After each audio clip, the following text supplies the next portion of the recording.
Day 8, Radio Free Skaro, Fluid Links, Advent Calendar. Rohit Mahajan, here's Rohit on Twitter, asks, do you hope to see another story take place entirely in the TARDIS?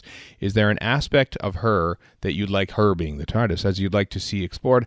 And why do most stories that take place in the TARDIS seem so unsatisfying? Goodness, that's a lot of questions. Well, that's a controversial statement. That is quite, yeah.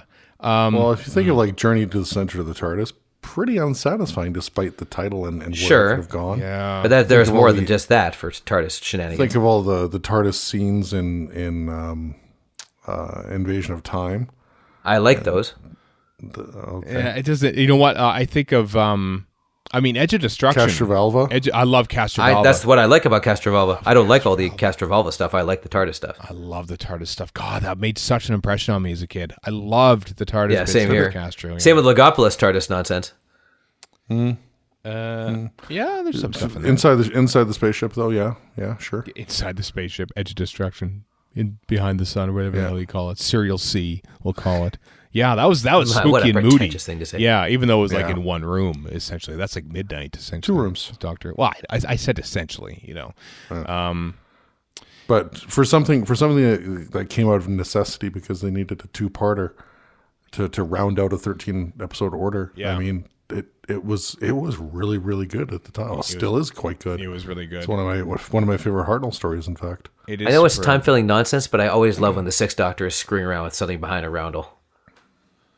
Oh. I know, yeah. Well, he does that a lot in the Sayward Cybermen days. Yeah, because Sayward doesn't want the Doctor anywhere near the story, so he could tell it on his own merits before the Doctor comes in and screws it up. So he's busy. Oh, let's fix the time rotor or something. Let's strap ourselves to the console for no reason and time lash, or let's go in mood lighting and burn supper and Vengeance on Varos. Yeah, they just sort of hang around in the TARDIS without doing anything, as long as they do something, but not something like silly, like. Basically, if you're going to spend a whole episode in the TARDIS, and, you know, bless the late Michael Pickwood, who is an excellent designer and stuff, but really what he needed to do when he designed the sets for the TARDIS for Journey to the Center of the TARDIS was just copy and paste from 1983 so that we could just see that TARDIS set over and over again. Now, because we say that. Yeah, many people who've never seen the classic series couldn't care less about that. I know. So, but and they're just as legitimate a watcher as we are. Yeah. Because the first time there was much in, like, the first time we saw, like, corridors and stuff was that the Doctor's wife?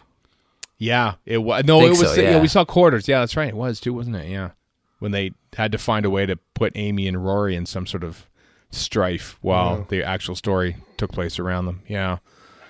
No, the exact opposite of that is when the console. I don't remember which story this was. Maybe Day of the Daleks. Maybe not. When he had the console out of the Inferno. TARDIS itself, and yes, Inferno. That blew my mind. I'm like, how is this magic happening?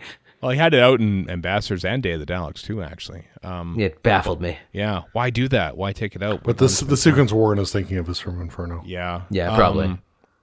Yeah, why are they so unsatisfying then? Going back to this question, and what aspect of the TARDIS would you like to see explored? I wonder in an actual story.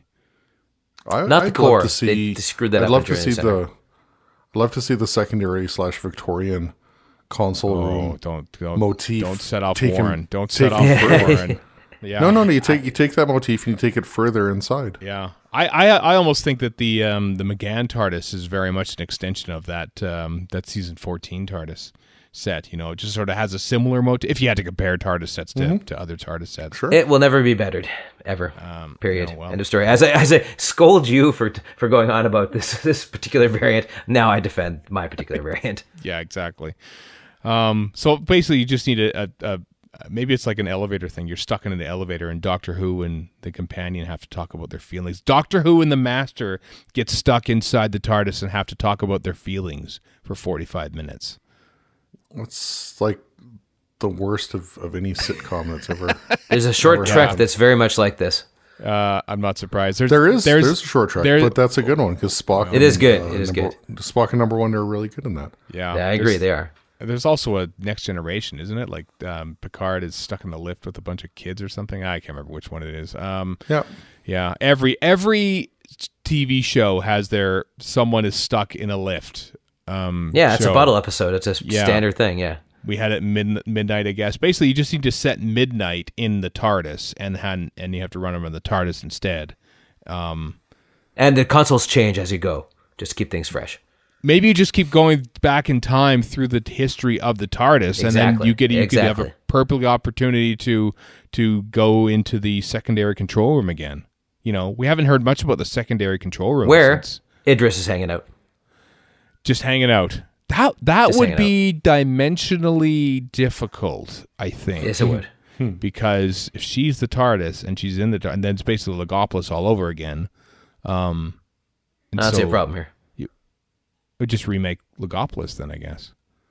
Sure. Some block transfer computation, that's all you need.